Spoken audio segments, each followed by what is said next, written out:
Welcome to today's explainer. All right, Gen Z accountancy students, listen up. Think of this as your absolute high-efficiency study guide for the Management Advisory Services, or MAS, portion of the LEAK pay. Look, the board exams are brutal. We all know it. And surviving them in your second or third year isn't just about cramming the night before. It's about deeply encoding how these costs behave so the information actually sticks with you for the next 3 years, literally. So, let's map out exactly how your brain should categorize this data to maximize your analytical speed. Ready? Let's go! Okay, so here is your LECPA roadmap. Think of these as 6 specific mental folders. 1. The cost foundation. 2. Accumulation and assignment. 3. Direct versus indirect costs. 4. Cost classification factors. 5. Cost drivers and behavior. And 6. Our LECPA bullet review. We are going to prep your brain to store data in these exact 6 folders. That way, when you're sitting in that freezing cold exam room, all you'll need to do is pull open the right drawer. Simple. Section 1, the cost foundation. Building your mental anchor. Okay, let's dive into this. Because to really analyze costs, we first have to anchor our definitions. Without a rock-solid foundation, the complex variance analysis you're going to do later in your degree, it's just going to collapse. So, let's keep this snappy. What is a cost? It's a measurement in monetary terms of the amount of resources used for some purpose. But hey, here is the absolute critical part for your exams. A cost only becomes operational when we define its purpose, right? Until you attach a why to it, like calling it an acquisition cost or a selling cost, it's honestly just a floating number. And you know, that purpose usually directs us to a cost object. This is quite literally anything for which a cost measurement is desired. Let's ground this with a real-world example. Imagine a BMW X5. That car is a product, right? So it's a cost object.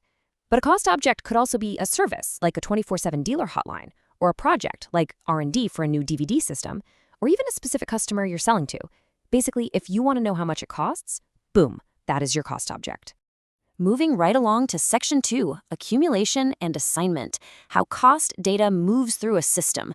So once we have our definitions anchored, we need to know how these concepts physically move inside an accounting system, because they definitely don't just magically appear on financial statements out of thin air. Here's a little brain hack to lock in this 2-step sequence. Step 1 is cost accumulation.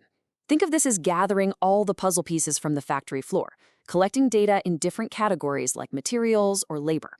Then, step 2 is cost assignment. This is where you actually put those pieces onto the puzzle board. You're attaching those gathered costs to your specific cost object, like that BMW X5 we just talked about. Remember, you always accumulate first and assign second. Always. Section 3, direct versus indirect costs, the grand divergence. Now we arrive at what might be the single most critical operational distinction you're going to face in your MAS exams. How we assign those costs diverges into 2 completely different paths. Notice the left-right spatial relationship here. This is going to help lock it into your visual memory for the exam. On the left, we have direct costs. These can be economically traced to a cost object using a method called cost tracing.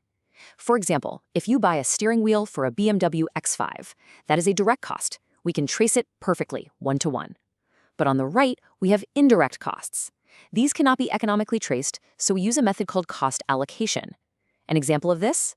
The lease cost for the entire Spartanburg plant where the BMW is made alongside a bunch of other models. You can't trace the lease directly to one single car, right? So you have to allocate it. And this right here is a high-tier study hack to instantly visualize these methods. Tracing is a straight line. Allocation is a sprinkler system. Cost tracing is a straight line directly from the material to the product. But cost allocation, you take a massive pool of overhead costs, like factory rent, and you literally spray it across all the different products based on some estimate, like square footage. Tracing is precise. Allocation is basically an educated distribution. Section 4, cost classification factors, the why behind the classification. Now, what's really interesting about this is that the line between direct and indirect actually isn't fixed. It's highly dynamic, and it shifts based on the specific context of the business. There are 3 main variables that affect this classification. First, materiality. Second, available information gathering technology. Think about it. Before barcodes, minor parts like screws might have been pooled as indirect costs. Now, a simple scan traces them directly to a product. It's crazy. And third, the design of operations. If a facility is used exclusively for one specific product, suddenly all those indirect facility costs become direct costs for that specific product. I want you to really focus on that first factor, materiality. Listen to this quote. The smaller the amount of a cost, that is, the more immaterial the cost is, the less likely that it is economically feasible to trace. Imagine a mail order catalog company that includes a tiny paper invoice in every single package. Is that paper a direct cost? Well, technically, yes, you could trace it, but that piece of paper costs like half a cent. The administrative cost of tracking it would actually be way higher than the cost of the paper itself. So economically, it just gets classified as an indirect cost. Makes sense, right? Section 5, Cost Drivers and Behavior, the Catalyst of Change. Let's move to the next level and see how this builds when production actually ramps up or slows down. We're shifting from static classifications to dynamic cost behaviors. To understand behavior, you absolutely must find the cost driver. This is a factor that causes a change in the cost pool for a particular activity. It's a direct cause and effect relationship. I want you to underline cause and effect in your notes.